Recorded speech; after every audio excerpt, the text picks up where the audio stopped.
काही दिवसात बाजीरावांनी कुलाब्यास जाऊन शेखोजी आंग्र्यांची भेट घेतली. जंजिरा मोहीम हाती घेण्याचा मनसुबा आखून योजना बांधणी करून बाजीराव पुण्यास परतले. शनिवार वाड्यात मंगल कार्याचे वारे वाहू लागले होते.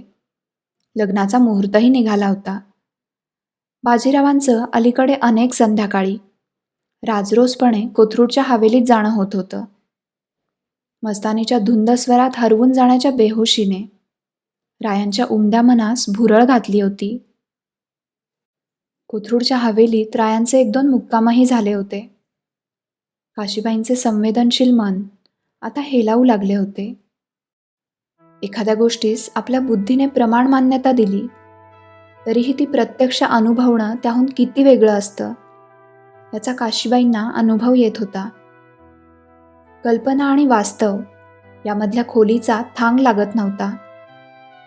रायांच्या प्रेममिठीत असतानाही रायांचं प्रेम विभागलं गेल्याची खंत अनेकदा काशीच्या नेत्रात तरळून गेली होती. काशी मनाने दूर गेल्याचं रायांना मात्र उमगलं नव्हतं. एके दिवशी बाजीरावांना छत्रपतींचे पत्र आले. पत्रातील मजकूर वाचून बाजीरावांच्या भुवया आक्रसल्या.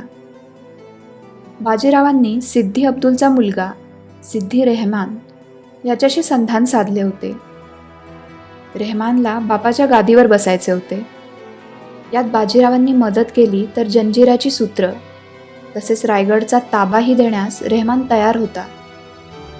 सारी सूत्र अशी जुळून आलेली असताना श्रीपतरावांनी जंजिराची मोहीम स्वतःकडे घेतली. सिद्दी याकूत प्रतिनिधींना वश झाला असून त्यांना संधी देणे तुर्तास रास्त वाटते असे शाहू महाराजांनी पत्रात लिहिले होते. मोठी फौज देऊन प्रतिनिधींना सातारा दरबारातून निरोपाचा विडाही मिळाला होता. बाजीरावांनी खिन्न मनाने पत्र वाचून संपवले. जंजिरा मोहिमेसाठी यापूर्वी जारी झालेले सगळे हुकूम बाजीरावांनी रद्द करण्याचे आदेश दिले. रात्री उशिरा बाजीराव आपल्या महालात आले. चंद्रादासी भोजनाचा भरलेला थाळा तसाच परत घेऊन मुतपाकखान्याकडे निघाली होती.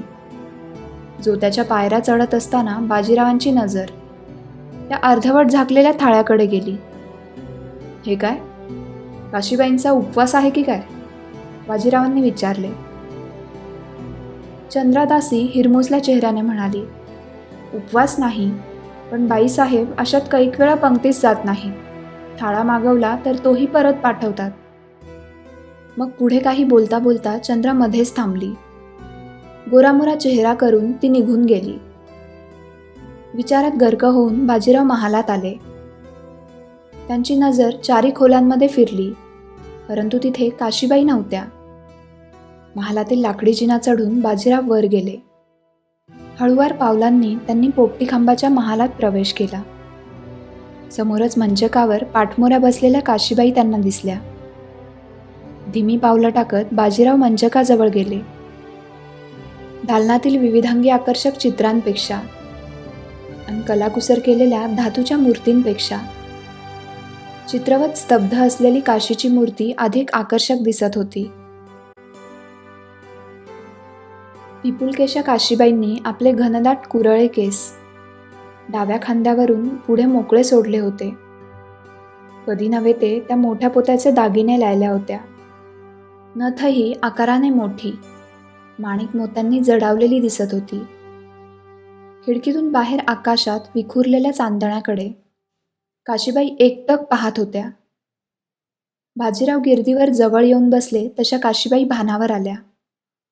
लगबगीने त्यांनी केशसंभार वळता करून केसांचा आंबाडा बांधायला सुरुवात केली. काशीबाईंचा केसात गुंतलेला हात सोडवून घेत बाजीराव म्हणाले, केस मोकळेच राहू दे काशी. काशीबाईंचे अंग अंग शहारून उठले. रायांनी जवळ घेतलेल्या हातात काशीबाईंचे जणू पंचप्राण एकवटले होते. रायांना बिलगून मनातला सल बोलून दाखवावा, व्यक्त व्हावं अशी काशीबाईंना क्षणभर तीव्र इच्छा झाली. स्वतःच्या मनाला आवर घालून काशीबाईंनी रायांच्या डोळ्यांना भिडलेली आर्त नजर जमिनीकडे वळवली. काशी आता नेहमीच्या सवयीने आपल्या खांद्यावर डोकं ठेवून काहीतरी बोलेल, लटकी तक्रार करेल. आपल्या गळ्यातल्या मोत्याच्या कंठ्याचे 3 पदर तिच्या नाजूक बोटांनी एकसारखे करेल. नुकताच वाचनात आलेला नवीन युक्तिवाद सांगेल अथवा आपाच्या लग्नाच्या तयारीबद्दल बोलेल. या आशेने बाजीराव काही क्षण बसून राहिले. रात्रीच्या शांततेत महालाच्या तलम पडद्यांची सळसळ ऐकू येत होती. खिडकीतून येणाऱ्या वाऱ्याच्या झुळुकेने काशीबाईंचे केस हळुवारपणे उडत होते. मोकळ्या केसांमुळे अधिकच मादक दिसत असलेल्या काशीच्या रंगदेखण्या चेहऱ्याकडे बाजीराव काही क्षण एकटक पाहत राहिले. काशीच्या नाजूक मुलायम बोटांवरची रायांची पकड नकळत अधिकच घट्ट झाली. काशीबाईंचे श्वास क्षणभर रोखले गेले.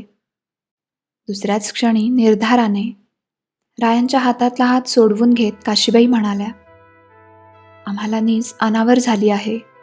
आम्ही जाऊन झोपतो आता. सकाळी देवक प्रतिष्ठेचा मुहूर्त करायला उपाध्याय येणार आहेत. बाजीरावांनी काशीबाईंच्या नेत्राकडे पाहिले. त्यांची नजर टाळत काशीबाईंनी उभे राहून पदर ठीक केला, केस बांधले. रायांचं मन मोडताना काशीबाईंच्या पतिनिष्ठ मनाला अनंत यातना झाल्या होत्या. काशीबाईंचं मनमोकळं हसणं, पूर्वीसारखं बोलणं आता मागे पडलंय, याची बाजीरावांना प्रथमच जाणीव झाली होती. लाकडी जिना उतरत असताना काशीबाईंच्या मनातलं दुःख आसवांच्या रूपाने बाहेर पडत होतं. परंतु त्या मनस्विनीचा स्वाभिमान कुठेतरी सुखावला गेला होता. चिमाजींच्या लग्नाचा मुहूर्त अलीकडचाच निघाला होता. साताऱ्यातून नानासाहेबही आले होते. नवीन हवेलीत होणारं हे पहिलंच मंगल कार्य होतं. काशीबाईंनी स्वतःला लग्नाच्या कामात पुरतं गुंतवून घेतलं होतं. बाजीरावांनी पुढच्या मोहिमांची आखणी सुरू केली होती. बाजीराव आणि काशीबाईंमध्ये मौनाची एक नवीनच भाषा सुरू झाली होती. एकमेकांना किरकोळ निरोप सेवकांकरवी पाठवले जात होते. मजकूर महत्त्वाचा असेल तेव्हा नानासाहेब ये जा करत होते. महालात समोरासमोर आल्यावर मात्र प्रेमात तावून सुलाखून निघणारा अबोला नांदत होता. मागे एकदा रायांच्या हातावरील जखम पाहून काशीबाईंचं मन द्रवलं होतं. या खेपेस मात्र आपण मुळीच माघार घ्यायची नाही, असं काशीबाईंनी मनाशी पक्क केलं होतं. अशरण योद्धा असलेल्या रायांना काशीसोबतची ही लढाई तिला न हरवता जिंकायची होती. उभयतांमधील हा जिव्हाळ संघर्ष इतर कोणालाच दिसत नव्हता. काशीबाईंनी लग्नाच्या सामानाच्या, आहेराच्या, मानपानाच्या याद्या फडावर पाठवल्या होत्या. त्यात त्यांनी स्त्रीवर्गाच्या मानपानाची वेगळी यादी केली होती. नात्यागोत्यातील स्त्रियांसोबत बाजीरावांच्या सरदारांच्या बायकांच्या नावाचाही त्यात उल्लेख होता. मल्हाररावांच्या पत्नी गौतमीबाई, राणोजींच्या पत्नी मैनाबाई आणि चिमाबाई यांचं नावही काशीबाईंनी मानपानाच्या यादीत नमूद केलं होतं. काशीबाईंनी हा नवीन पायंडा पाडलेला पाहून बाजीरावांना कौतुक वाटत होते. खर्चाच्या तपशिलावरून नजर फिरवताना त्यांची नजर एका ओळीवर स्थिरावली. रायांवर रुष्ट असलेल्या काशीबाईंनी इतक्या लगीन घाईतही आहेराच्या यादीत मस्तानीबाई कोथरूड हवेली असे नमूद केले होते. आहेराचा तपशीलही घरच्या आहेराप्रमाणेच होता. स्तिमित होऊन बाजीराव काही क्षण हातातल्या कागदाकडे पाहत राहिले. काशी त्यांना स्वतःसारखीच भासत होती. माणसांना जाती धर्माच्या तराजूत न तोलता माणूस म्हणून पाहणारी, रक्ताचं नसलं तरी मनाचं नातं जोडणारी.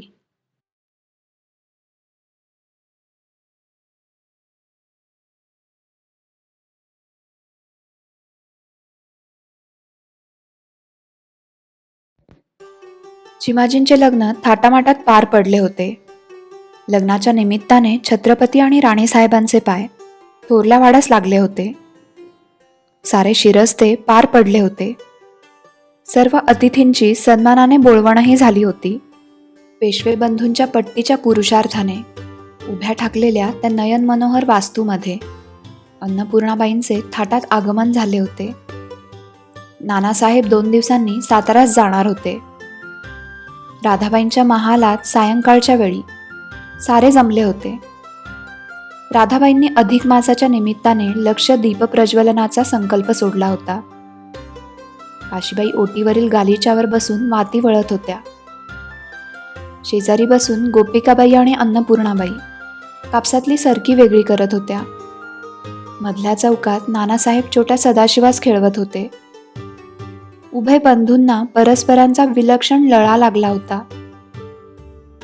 जवळच्या सदर बैठकीवर राधाबाई राऊंडशी मसलत करत होत्या. बारामतकरांबद्दल राऊंडचं मन वळवण्याचा प्रयत्न राधाबाईंकडून नकळत होत होता.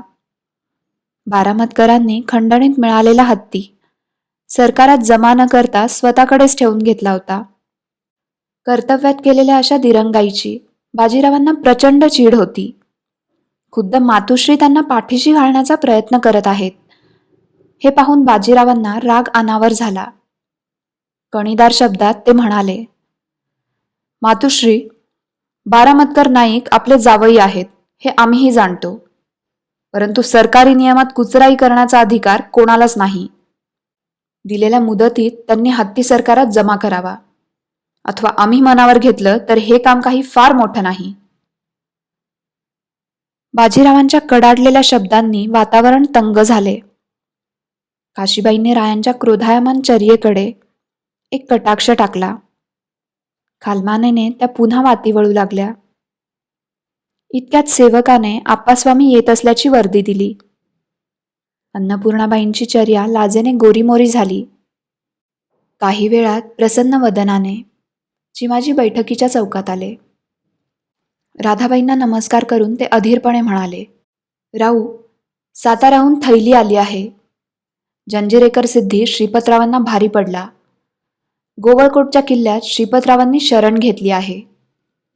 उद्याच साताऱ्यात येऊन जंजिराच्या मोहिमेची सारी सूत्र राऊंनी आपल्या हाती घ्यावी अशी छत्रपती स्वामींची आज्ञा आहे. बाजीरावांच्या डोळ्यात तो निरोप ऐकून एक आगळीच चमक आली. चिमाजींनी पुढे केलेला खलिता त्यांनी नजरेखालून घातला. उभय बंधूंनी परस्परांकडे एक विजयी कटाक्ष टाकला. जंजिऱ्याहून परतलेल्या बाजीरावांच्या नजरबाजाने तिथली खडानखडा वार्ता रायांसमोर आधीच ठेवली होती. आपली रणनीती काय असेल राऊ? जंजिरा अभेद्य आहे. आजवर तो कोणालाच जिंकता आला नाही. चिमाजींनी विचारले. किल्ला अभेद्य असला तरी किल्ल्यातली माणसं अभेद्य राहिली नाही आप्पा. सिद्धीच्या पुत्रांमध्ये ग्रहकलेश वाढला आहे. वेळ आल्यावर त्याला खिंडार पडेलच. तूर्तास रायगड स्वराज्यात परत घ्यावा हे फार दिवसापासून आमच्या मनात आहे. तो योग आला आहे असे दिसते. आम्ही सिद्धीच्या प्रांतातले सारे किल्ले हस्तगत करून सारी ठाणी जिंकून त्याला बाहेर येण्यास भाग पाडू. हीच आमची रणनीती असेल. चिमाजी कौतुकाने हसले. मग अंगरख्याच्या बाहीत लपवलेली गुप्ती काढून राऊंडच्या समोर धरत चिमाजींनी विचारले, राऊ, ही गुप्ती आठवते?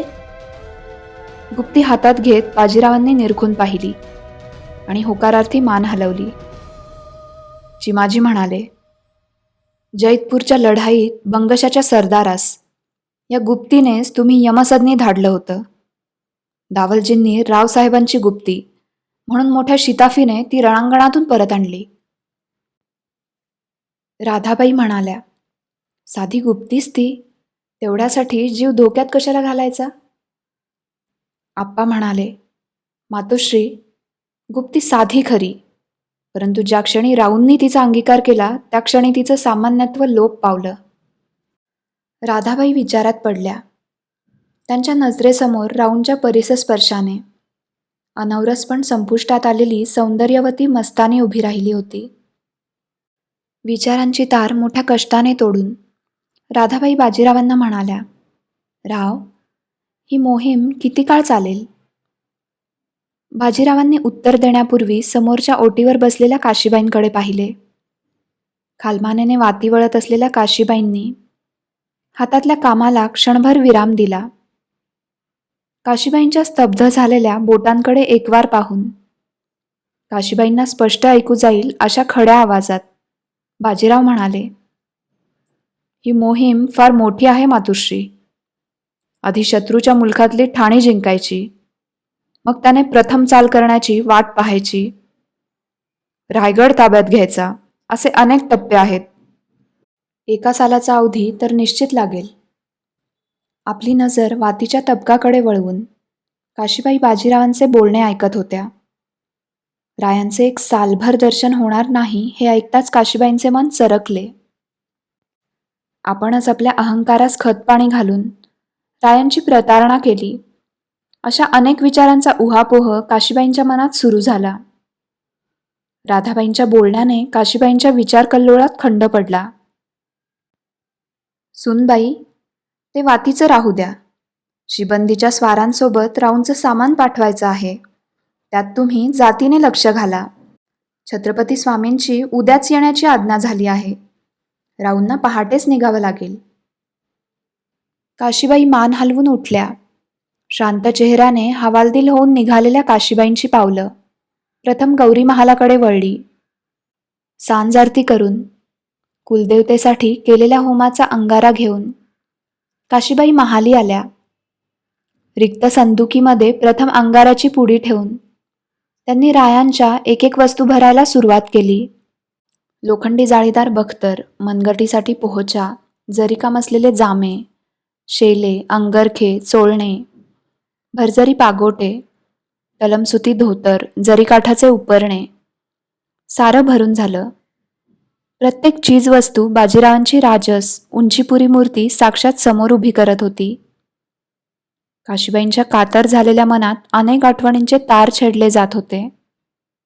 राया मोहिमेवर गेल्यावर या खेपेस विरह आणि प्रतीक्षेसोबतच पश्चातापाचा कढही आपल्याला असह्य होणार आहे, याची काशीबाईंना जाणीव होऊ लागली. त्यांची नजर फडताळात समोर ठेवलेल्या मलमलीच्या शुभ्र अंगरख्याकडे गेली. रायांच्या शयन पोशाखातला तो अंगरखा हातात घेऊन काशीबाईंनी आपल्या नाजूक निमुळत्या बोटांनी त्याच्या विस्कटलेल्या चुण्या नीट केल्या. काशीबाईंच्या भावनांचे बांध तुटले. अंगरखा उराशी कवटाळून त्या हमसून हमसून रडू लागल्या. इतक्यात काशीबाईंच्या खांद्यावर रायांच्या कडेधारी हाताचा उबदार स्पर्श झाला. त्या स्पर्शातील जिव्हाळा जाणून काशीबाई अंगभर हमसल्या. पाठमोऱ्या वळून त्यांनी आपली घायाळ नजर आपल्या पतीच्या डोळ्यांना भिडवली. बोलावे म्हटले तरी काशीबाईंच्या तोंडातून शब्द फुटत नव्हता. त्यांची गालावर अविरत ओघळणारी आसवं रायांची मुकसंवाद साधत होती. धैर्याची पोलादी तटबंदी असलेले बाजीरावांचे राजसमन काशीबाईंच्या मनाची घालमेल पाहताना पळभर डळमळले. डोळ्यात आभाळभर प्रेम घेऊन पाहत असलेल्या रायांनी काशीबाईंना जवळ ओढले. काशीबाईंनी इतके दिवस भावनांना घातलेली मुरड अलगदपणे उकलली गेली. उसनं अवसान सरलं. काशीबाई रायांच्या घट्ट मिठीमध्ये विसावल्या. एकमेकांसाठी झुरलेले ते 2 जीव ग्रीष्म ऋतूत गुदमरलेल्या आणि वर्षा ऋतूत बरसणाऱ्या मेघांप्रमाणे धोधारी बरसू लागले. इतका काळ मनात साठवलेलं प्रेम परस्परांच्या उन्मुक्त स्पर्शातून व्यक्त होत होतं. काशीबाई अनेक आणाभाका घेत होत्या. बाजीराव त्यांना समजावत होते. अनेक दिवसांनी बाजीरावांना त्यांची पूर्वीची अरागस काशी भेटली होती. काशीबाईंना त्यांचा बेगुमान राया भेटला होता. भावना आवेगाचं वादळ शमलं तेव्हा मध्यरात्र उलटून पहाट झाली होती. प्राचीचा कुंकुम प्रकाश पसरायला सुरुवात होत होती. रायांच्या छातीवर डोकं टेकून निजलेल्या काशीबाईंची घामेजलेली चर्या त्या रक्तप्रकाशात तेजाळून निघाली होती. पहाट झाली काशी, आता आम्हाला निघायला हवं. काशीबाईंच्या केसांच्या काळ्या घनदाट बटांमधून आपली सडक बोटं फिरवत बाजीराव म्हणाले. ऊर भरून श्वास घेऊन रायांच्या सहवासाचे ते निसटते क्षण काशीबाईंनी मनात साठवून घेतले. मग चेहऱ्यावर सुखहास्याची लकेर घेऊन काशीबाई उठल्या. उभयतांच्या मनातले मळप आता दूर झाले होते. स्नान करून काशीबाई आरतीचं तबक घेऊन आल्या तेव्हा रायांचा पोशाख झाला होता. रायांना पंचारतीने ओवाळून काशीबाईंनी तबक बाजूला ठेवलं. रायांच्या हातावर दही साखर देताना काशीबाई तक्रारीच्या कृत्रिम सुरात म्हणाल्या. इकडून तर या खेपेस आम्हाला मोहिमेवर येण्याचा साधा विचारणंही झालं नाही. बाजीराव क्षणाचाही विलंब न लावता म्हणाले, कापसाच्या वाती वळल्याने ज्यांच्या नाजूक बोटांना चरे पडतात, त्यांना आमच्या छावणीतलं खरखरीत आयुष्य कंठताना पाहून आमच्या हृदयाला चरे पडतात. काशीबाईंनी चमकून स्वतःच्या बोटांकडे पाहिलं. इतक्या वाती वळल्याने बोटांना खरेच चरे पडली होती. शेंडे लालावले होते. काशीबाई स्वतःशीच हसल्या. बाजीराव कितीतरी दिवसांनी काशीबाईंना असं मनमोकळं प्रसन्न हसताना पाहत होते. मातुश्रींच्या महाली जाऊन बाजीराव निघाले तेव्हा प्रस्थानाची नौबत वाजली. नगाऱ्यांच्या आवाजांनी आसमंत दुमदुमून सोडले. हजारो घोड्यांच्या टापांच्या आवाजाने वातावरण भारावून गेले. काशीबाई नेहमीप्रमाणे देवासमोर बसून रायांच्या यशाची कामना करत होत्या. तृप्त मनाने त्यांनी रायांना निरोप दिला होता. काशीबाईंचं मन आता तितिक्षेने ओतप्रोत भरलेल्या साधकाच्या मनाप्रमाणे स्थिर झालं होतं. त्यात असुरक्षितता नव्हती, हुरहुर नव्हती, अहंकार आणि असूयाही नव्हती. होतं ते केवळ प्रेम, रायांनी दिलेलं आणि रायांसाठी जपलेलं निकोप प्रेम, रायांच्या मनाइतकंच स्वच्छ आणि सुंदर.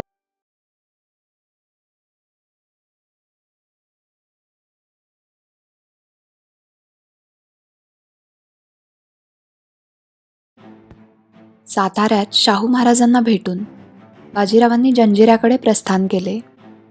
दंडराज पुरीला त्यांचा पहिला मुक्काम पडला. तिथेच बाजीरावांनी पुढच्या मोहिमेची आखणी केली. बाजीराव कोकणात उतरला ही बातमी सिद्धीस समजली.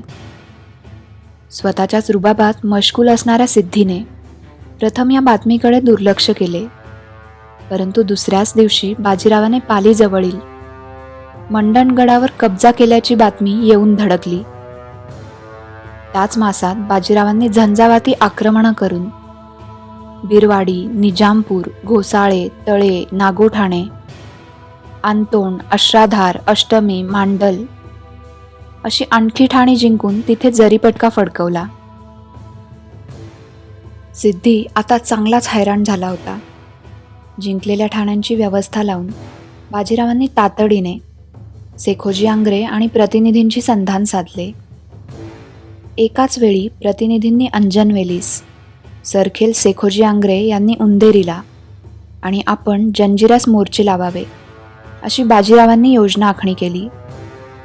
एकाच वेळी झालेल्या या हल्ल्यांचा प्रतिकार करण्यासाठी सिद्धी रायगडावरील कुमक वापरेल आणि आपले लोक कामी न येता रायगड आपसुकपणे पुन्हा स्वराज्यात येईल अशी बाजीरावांची योजना होती. लवकरच योजना अंमलात आणली गेली.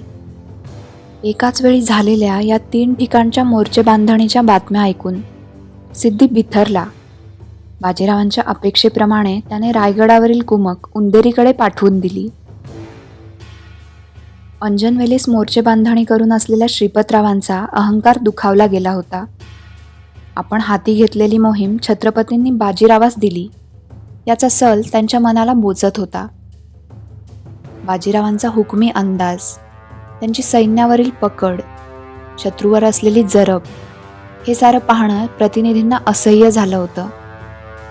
रायगडावरील कुमक सिद्धीने कमी केल्याची बातमी मिळताच प्रतिनिधींनी अंजनवेलीची मोर्चे बांधणी अर्धवट सोडली. लगोलग त्यांनी रायगड जवळ केला. रिकाम्या झालेल्या रायगडावर भगवे निशाण फडकावून त्यांनी शाहू महाराजांना आम्ही रायगड स्वराज्यात परत आणला असे शेखी मिरवणारे पत्र पाठवले. बाजीरावांचे सरदार आणि सेखोजी आंग्रे यांना प्रतिनिधींच्या या कारस्थानाची प्रचंड चीड आली. परंतु बाजीरावांनी त्यांना समजावले, रायगड स्वराज्यात परत कोणी आणला याहून रायगड स्वराज्यात परत आला हे महत्त्वाचं आहे, छत्रपती जाणते आहेत असे बोलून बाजीरावांनी सर्वांना शांत केले. जंजिऱ्यासमोरच राजापुरीला तळ देऊन बसलेल्या बाजीरावांनी मोर्चे बांधणीला 3-4 महिने जराही ढील दिली नव्हती. उंदेरीला सेखोजी आंग्रेही हपशांवर करडी नजर ठेवून होते. उरण, उंदेरी या भागातील रयतेचं जंजिरेकर सिद्धी जबरदस्तीने धर्मांतर करवत होता. यावर जरब बसवण्यासाठी मराठ्यांकरवी हापशांची डोकी उडवली जात होती. बाजीरावांनी जंजिऱ्याचे मोर्चे कायम ठेवून राजपुरी, खोकरी, राजकोट, आरमार खुष्कीचे 12-13 किल्ले हस्तगत केले होते. टोपीकर इंग्रज बाजीरावांच्या या तडाख्यांनी विचारात पडले होते. बाजीरावांनी जंजिरेकर सिद्धीला संपवलं तर पुढची बारी आपली असेल हे त्यांनी पुरेपूर जाणलं होतं.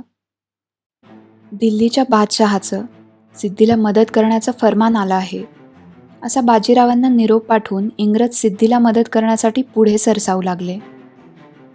बाजीरावांनी इंग्रजांना खरमरीत शब्दात उत्तर पाठवले. तुम्ही ज्या बादशहाच्या फरमानाचं कारण पुढे करत आहात तो बादशहा आमच्याकडून संरक्षण घेतो. टोपीकरांनी या प्रकरणात लक्ष घातले तर मराठी फौजा कोकण मोहीम आटोपून मुंबईकडे वळतील असे बाजीरावांचे उत्तर वाचून इंग्रजांनी या प्रकरणातून काढता पाय घेतला. बाजीरावांना पुणे सोडून आता 8 महिने होत आले होते. हरिपंतांकरवी सेखोजी आंग्र्यांनी बाजीरावांना दुर्बीण भेट म्हणून पाठवली होती. बाजीराव दुर्बिणीतील अनेक भिंग बदलून समोर दिसणाऱ्या जंजिराचा अंदाज घेत होते. इतक्यात साताऱ्यातून थैली घेऊन स्वार आला. बाजीरावांना मुजरा करून त्याने अदब फरमावली. हरिपंतांनी पत्र वाचून दाखवले. शाहू महाराजांनी बाजीरावांना परत साताऱ्याला बोलावले होते. बादशाही किल्ल्यांवर हल्ले झाले असून त्यांना आपल्या संरक्षणाची गरज आहे असे त्यांनी पत्रात लिहिले होते. कोकणातल्या मराठ्यांच्या फौजांना फोडण्यासाठी सिद्धीनेच निजामाकरवी ही चाल खेळल्याचे बाजीरावांच्या लगेच ध्यानात आले. पाठोपाठ सेखोजी आंग्र्यांचेही बाजीरावांना पत्र आले. रावसाहेब मध्येच साताऱ्यास परतले तर जमून आलेला डाव मोडेल. हे कठीण कर्म इतर कोणासही जमणार नाही असे मातोश्री लक्ष्मीबाई आंग्र्यांनी म्हटल्याचे सेखोजींनी लिहिले होते. विचारांती बाजीरावांनी प्रतिनिधींनीच आपल्या फौजा घेऊन साताऱ्यात परत जावे असे फरमान काढले. बाजीरावांनी एका दगडात अनेक पक्षी मारले होते. प्रतिनिधी परतल्याने त्यांच्या कुरघोडी शांत होणार होत्या. अंजनवेल आणि गोवळकोटा बाजीरावांना आक्रमक चालींनी काबीज करता येणार होते. फरमान घेऊन स्वार रवाना होताच बाजीराव देवळी बाहेर आले. स्थिर केलेल्या दुर्बिणीच्या चौथऱ्याजवळ येऊन त्यांनी पुन्हा जंजिऱ्यावर दुर्बीण रोखली. आघाडीच्या मनोऱ्यावर रोखलेली दुर्बीण वळती करून बाजीरावांनी खलबतखान्यावर नजर रोखली. तटबंदीवर एकही सैनिक दिसत नव्हता. अवाक होऊन बाजीरावांनी खुल्या डोळ्यांनी एकदा जंजिऱ्याकडे पाहिले. मग पुन्हा दुर्बीण वळवून त्यांनी खातरजमा केली. तटबंदीलगत कोनाड्यांमध्ये टेंभे जळत होते. माणसांच्या जागी तेलाच्या बुधल्या ठेवल्या होत्या. बाजीरावांनी तातडीने मोतद्दारास घोडा काढण्याची आज्ञा केली. एव्हाना मार्गशीर्ष मासातली कडाक्याची थंडी पडली होती. घोड्यावर स्वार होऊन मोजक्या स्वारांसह बाजीराव मोर्चे बांधणीच्या ठिकाणी आले. बाजीरावांच्या नजरबाजांनी किल्लेदाराला फितूर करून आतली खबर आधीच मिळवली होती. सिद्दी अब्दुलच्या 4ही पुत्रांनी मिळून बापाचा काटा काढला होता. सिद्दी अब्दुल रक्ताच्या थारोळ्यात पडला होता. बाजीरावांचे म्हणणे तंतोतंत खरे ठरले होते. अभेद्य अशा जंजिऱ्यास ग्रहकलेशाचे खिंडार पडले होते. बाजीरावांचे सरदार त्यांच्या एका आज्ञेची वाट पाहत होते. बाजीरावांनी वेढा आणखी आवळण्याची आज्ञा केली. ते पाहून चिडलेल्या सिद्धीच्या पुत्रांपैकी सिद्दी रेहयान उतावीळपणे बाजीरावांवर चाल करून आला. बाजीरावांनी एका घटकेत त्याच्या फौजेचा धुव्वा उडवला. स्वतःच्या बापाचा तग्याने खून करणाऱ्या रेहयानचा बाजीरावांच्या तलवारीने समाचार घेतला. सिद्दी रेहयानची गर्दन कलम झाली. रेहयानचे उरलेले 3ही भाऊ बाजीरावांना शरण आले.